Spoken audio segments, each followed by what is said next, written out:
Alright, what is up, everyone, and welcome back to a Seattle Mariners franchise, episode 28. We are in the off-season. So I apologize about kind of ending the season on a quick note there. We weren't really going to make the playoffs, so I thought I would just sim, the rest of it, kind of just get the season over with and, all that good stuff.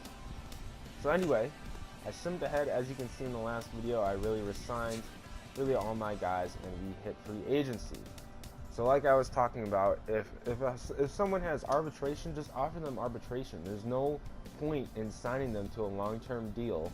If you can offer Mike Zunino a $550,000 contract when he really wants a $4 million contract, just stay cheap. Just stay cheap. It's simple.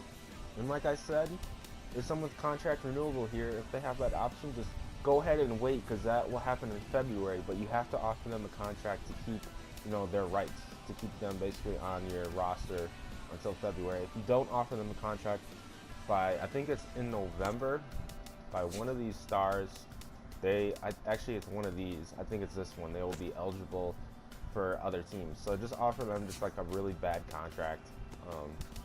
As you can see, Zach Lee offered him 1 year for $350K. He did not want that. So, but that still gives me the rights to renew his contract, which is weird. In real life, you don't have to offer them a contract. You just have the rights to them. So I think, the creators of this game kind of need to take a look at that there, because I've lost some great players because I have not offered them a contract. But in real life, in actual Major League Baseball, arbitration and contract renewal are great tools. It really keeps players cheap, and it keeps them basically on your team for a very long time.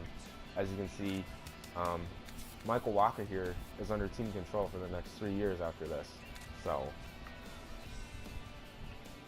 So like everyone talks about, oh, the Cubs, they're not going to be able to afford all these guys. Like, yeah, that's in like 6 or 7 years they won't be able to, but as of right now, they have all those guys under team control for like the next however many years, so they'll be just A-okay.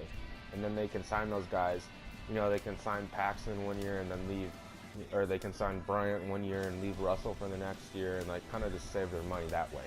So it's a great tool. Really pay attention to it. Anyway, so we hit free agency here. We are in free agency. As you can see, we have a bunch of free agents available. This free agent class is actually kind of weak though compared to the next couple of years. I know the class in 2018 is going to be very strong. As of right now, there's really no one particularly want to sign. I'm still gonna have to go and look and make sure and kind of weed out who I want and who I don't want, and who I think will be a good fit and who won't. So I'm going to go ahead and look around and see what I find, and if I find anyone, I will come back and show you guys and explain everything, show you guys the contract I'm going to offer, explain as to why I'm offering them a contract. So I'll be right back. Alright guys, so one of the first people I'm going to offer a contract to is Giovanni Soto. Yes, I'm not a big fan of signing someone who is just in our division. It's just, I don't know, I'm not a big fan of it. I don't really like it. But as you can see, he has great numbers there. He had great numbers last season in 374 at-bats, and he hits very well against lefties. Great numbers against lefties, and I already have, I'm going to go ahead and get rid of Iannetta. He wanted too much money. He's already 33 years old. Yes, Giovanni Soto is 34. But Giovanni Soto has better numbers against lefties than Iannetta does. And then I think Giovanni Soto is a little bit better of a catcher than Iannetta. I know the ratings don't say that, but I think Soto is, personally. So that's one of the first contracts that I'm going to offer. And I have Zunino. He's going to be, I'm really going to platoon these two guys. Soto will be the left-hander. He'll take on left-handers, and Zunino will take on right-handers there. So that's the first deal I'm going to make. 5.5 mil for 2 years with a club option for a third year. That's really the contract I'm offering him. The next guy I'm going to sign, or try to sign, or go after, or pursue is Aroldis Chapman. So 6 years, 69 million for 115 per year as a closer. It's nothing against Cishek. I think he did very well for us, but at the same time, Chapman is one of the best in the game, as you see. Very consistent. His career numbers are fantastic. 227 ERA, 1.06 WHIP, and that's really just because of the walks. He doesn't give up many hits at all. 51 hits in 65 innings. That's pretty good as a closer. 7 blown saves. Oh, I got some in my throat. That was the most of his career, so hopefully he can kind of turn that around if he signs with us. His FIP, fielding and pitching, is great, especially in his career. So I'm going to go ahead and try and sign him. He doesn't give up many home runs. We have a great home run hitting division. So that's the next guy I'm going to go after. As you see, I have $7 million left. The next guy I'm going to go after is Justin Turner. Great contact numbers. He'll be kind of like a platoon, third baseman, second baseman sort of guy. Possibly a DH, depending on how Nelson Cruz and Kyle Lewis goes in right field. So I'm going to go ahead and pursue him as well. That's a pretty cheap offer for Justin Turner, because I do think he's a great hitter. 293, 286 hitter. Good on base numbers, good slugging numbers. So yes, as you see, runs created, 96 runs created, which is great. His WAR numbers, I think, are pretty good as well. Yes, 327 WAR last year, so that's pretty good. So I'm going to go ahead and offer him a deal as well. Like I said, just kind of as a platoon guy. Just in case Robinson Cano just kind of fades out a little bit, we have a little backup plan here. And it's also just a one-year deal, because I do have prospects coming up on the way. So that's really it as of right now. I'm going to go ahead and sim ahead. As you see, Chapman signs with the Mariners. Go ahead and stop simulating. Justin Turner no longer interested in the Mariners offer. Just go ahead and stop simulating. And then we get Giovanni Soto as well. So go ahead and stop simulating right here. As you see, Fisher goes to the Dodgers and Hellickson goes to the Angels. So I still have quite a bit of money here. I'm going to go ahead and fix things in my bullpen and all that, just like make sure everything's set. My 25-man roster is set and everything like that.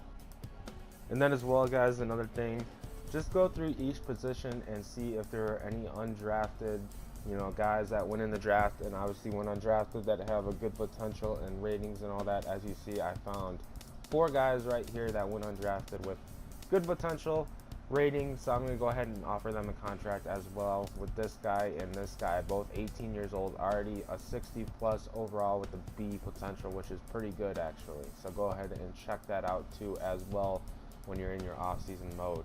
You can land some pretty good prospects in free agency as well. So I'm going to go ahead and sim ahead here still. As you see, we get the 1 pitching prospect.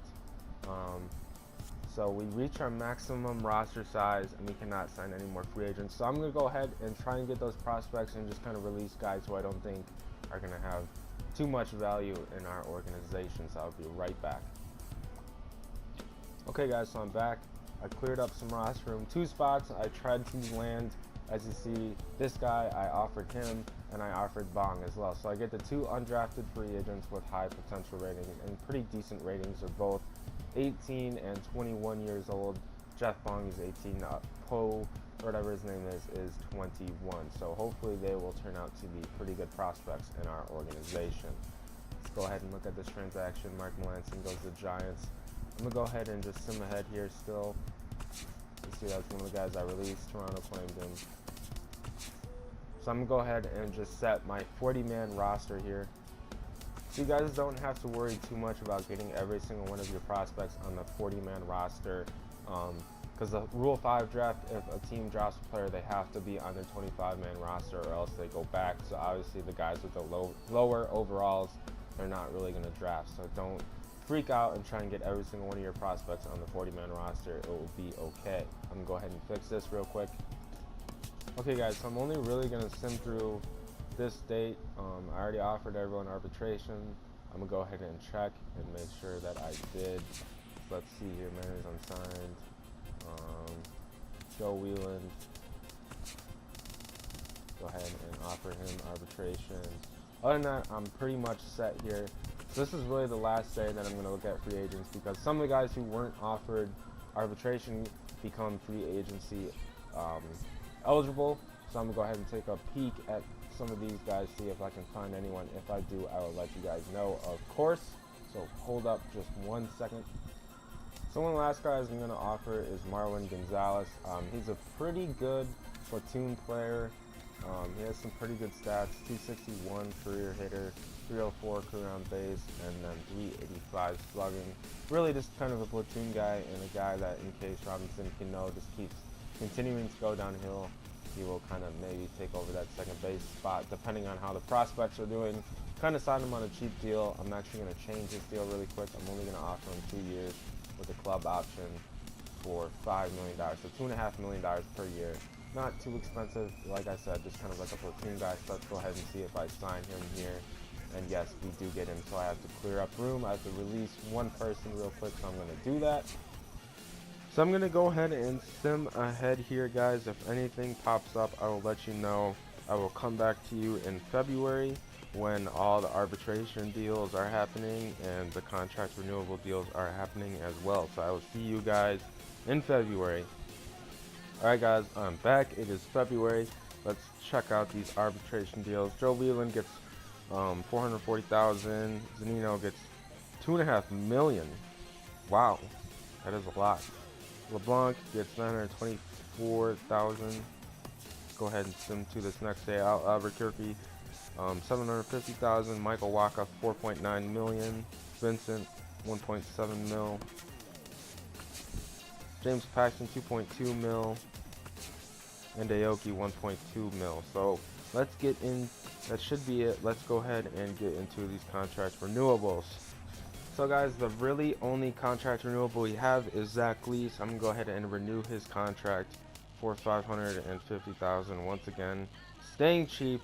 So that's really it. I renewed his contract. That's the only guy who needed to be renewed. Other than that, I don't think Vince Velasquez went to the Pirates in a deal with the Phillies to bring in Gregory Polanco, who's a 90 overall, and then Alex Hansen, their second baseman prospect, to the Phillies. So Phillies are making some decent moves. Other than that, I think that's really it as far as like big trades go. Quintana and Tejada go to the Cardinals for Steven Piscotty. That's a good deal for the White Sox there. Cardinals do get a quality pitcher in Quintana. He's actually a very good pitcher, pitching from the left side. Other than that, I'm going to go ahead and sim ahead here. That's really it. As I said, I don't have any more contracts, no more unsigned players. Go ahead and sim through the last day here. As you guys can see, we end the offseason with $7.2 million available, which is not bad. It's not great. Coming into last season, we had like $10.5 or $10 million, somewhere in there, available. That's usually like the default, amount that every team has available when you first start a franchise. So 7.2 is not bad considering the fact that we signed some pretty good guys. I think that would really help us. So now we are into spring training. That ends this off-season episode. I hope you guys enjoyed it. The next episode we'll be getting into spring training season 2 with the Seattle Mariners. I'm gonna go over some things, go over our roster, who we signed, who we let go, and all that stuff, kind of introducing the roster for the 2017 season. First season was a lot of fun. Hopefully we will have more success here in the second season. I really hope you guys enjoyed the first season, but like I said, the second season is looking like it's going to be a lot more fun because there will be a lot more success. I will see you guys next episode, episode 29, starting off season 2. And I will see you guys then.